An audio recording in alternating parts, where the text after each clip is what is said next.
Naoya Inoue laban kay Murodjon Akmadaleb. So ang record nga ni Naoya Inoue ay 30 win with 27 KO at wala pa siyang talo. May edad lang itong 32 years old at kilala nga siya bilang orthodox fighter. At ang record naman ni Murodjon Akmadaleb, meron siyang 14 win, 11 naman ang kanyang na-knockout at meron nga siyang isang talo. May edad nga siyang 30 years old. At pagdating naman sa kanyang stance ay southpaw nga ito, no? So delikado sa dikitan itong si Inoue kay Akmadaleb.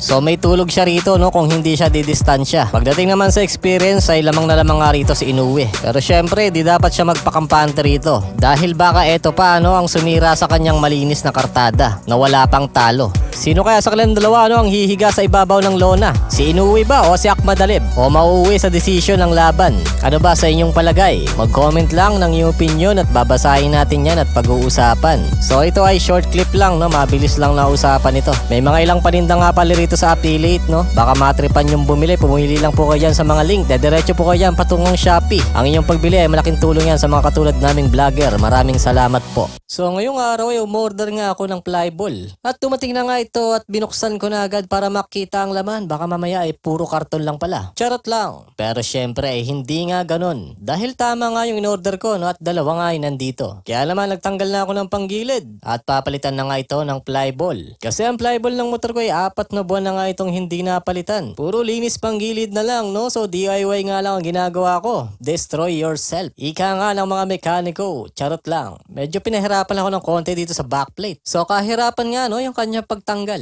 At sa awa naman ay natanggal naman. So nabaklas na nga itong pulley. At check na nga natin ng flyball kung ito pa ba ay bilog. Pero malamang hindi na. Dahil puro kanto na nga ito, no? From circle shape, papunta na nga siya sa triangle. So lahat nga rito ay may kanto na, no? Talagang kailangan na talagang palitan ito. So assorted lang ang kulay pero straight 8 talaga nakalagay dito sa pulley ko. Kasi yun ang gusto ng scooter ko. Kasi ang set kasi niya ay 59 big bulb. So yan kasi yung nakatono, no, ayon sa aking timbang. So ayan, napalitan ko na, no, at nailagay ko na itong flyball na binili ko sa napakamurang halaga. So 79 nga lang ang isang set, no, 6 na peraso na yun. Pero dalawa ang binili ko kaya umabot ito ng 158 pesos.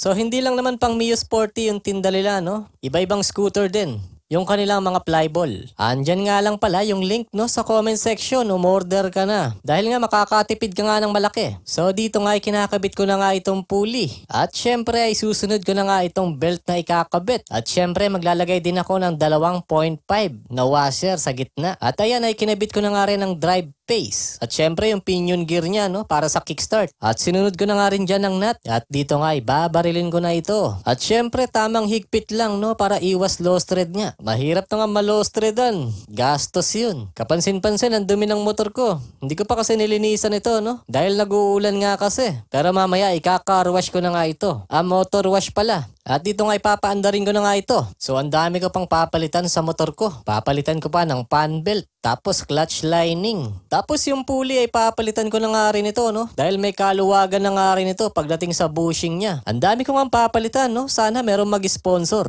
para ma-detailed sa mga next content. Ang hirap talaga maging mahirap. So yun, hanggang dito na nga lang muna. At kung gusto nyong umorder ng flyball na to, no, nandito nga lang pala sa comment section. Nandyan po sa link. Pindutin nyo lang po yan at dediretso po kayo dyan patungong Shopee. Maraming salamat po.